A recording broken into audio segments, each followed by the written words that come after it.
When people think of breastfeeding, they usually think of like an indigenous woman with a baby hanging from her breast, right? They don't think of modernity. They don't think that that's anything that the average person would. Why would you want a baby to? You know, they think it's something perverse. It's ridiculous. Part of what we're trying to do is create some like understanding and a space that feels safe to actually get the care. So the outreach part would be very important. Yeah, and then we want to work with women of color, but because everybody probably knows this, the outcomes, the disparities in outcomes in this country are so egregious that The Mamas of Color Rising identified our mission. We want all people to have good choices when it comes to things like food, housing, safety, education, parenting, health, and health care. Well, I had a home birth with a midwife, and it was very natural and very like normal birth. They put you in a little hammock and weighed you by hand. She held you up like this and she weighed you by hand, and she did all the things that they have to do after birth. She just like stood here at the end of the bed and did it all here, and I was laying there, and so I was like holding his hand and we were talking to each other. He didn't leave my sight ever after he was born. I mean, actually, I don't think you stopped nursing for like a year after you were born. We were completely attached to each other. Yeah. I got pregnant in fall 2008. I had my son in July of 2009, and I had him in Washington, D.C. at a birth center. Mamas of Color has been trying to get women of color to realize that this is a part of our history and our culture. Women on the continent of Africa, indigenous women in Latin America, have been doing natural birth for centuries. This is our culture. All of these techniques, things that, techniques and herbs and all these different natural things that are used during natural birth all come from those cultures and those traditions. We lost that in this country when birth became medical and when they told us that it wasn't good enough because they wanted to make money off of it. Because it had a lot of colors. I'll show you. Okay.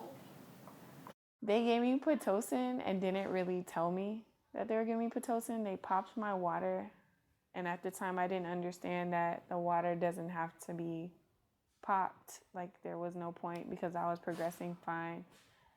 I didn't have an epidural because I knew that I didn't want that, and I tried to do Lamaze, but I just laid there really and just kind of breathed through my contractions. And she was the hardest one to push out. She was my first. But I think if I had been more relaxed and like knew how to use my body, and felt more in control of what was happening, then it may have been a little different. It was still beautiful. The language in the hospital is, we're delivering your baby, right? Versus in a home setting or in a birth center where they say, we're catching your baby. Because no one's delivering anything. The baby is coming out on its own because that's the power of our bodies, right? And so literally the midwives or whoever is catching your baby so that it doesn't obviously fall on the floor or wherever you are, but nobody's delivering. But it just shows you the mentality and the language around power dynamics in the hospital versus in other settings.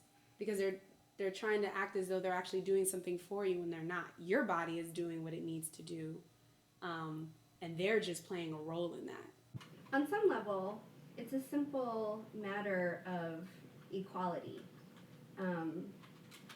There are lots of different ways that women can receive prenatal care and give birth and get postpartum care as well. But they're not available to all people. The most vulnerable people in our society, I feel like, are mothers.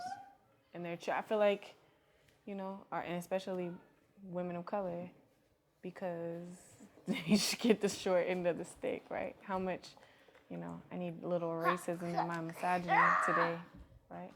The greatest number of choices is available to the people with the most resources, the women with the most resources.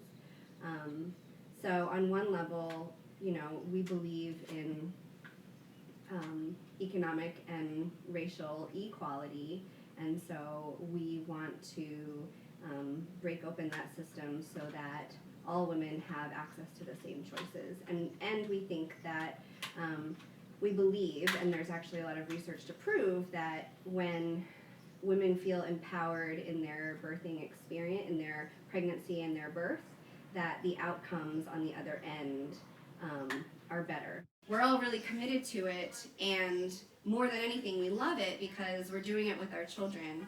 And I think the added benefit to that is that our children are growing up with each other, and they know this as part of their lives. Like whenever we have a mama's meeting, yeah. Do you like mama's meetings? Yeah. What do you like about them? Play. You like playing, even though they're not participating in the agenda of the meeting. Usually, they're around us and they're seeing their moms having conversations about difficult things, and I mean they have language about inequality and birthing babies and all kinds of stuff that I think we feel pretty good about. It's hard, it's tiring, it's painful, but it's love, it's joy, it's peace. Mothering is an act of social justice, creating a community of solidarity and support that models the way we want the world to be. How are the children? How are the weakest in our society treated? We are parenting socially just people.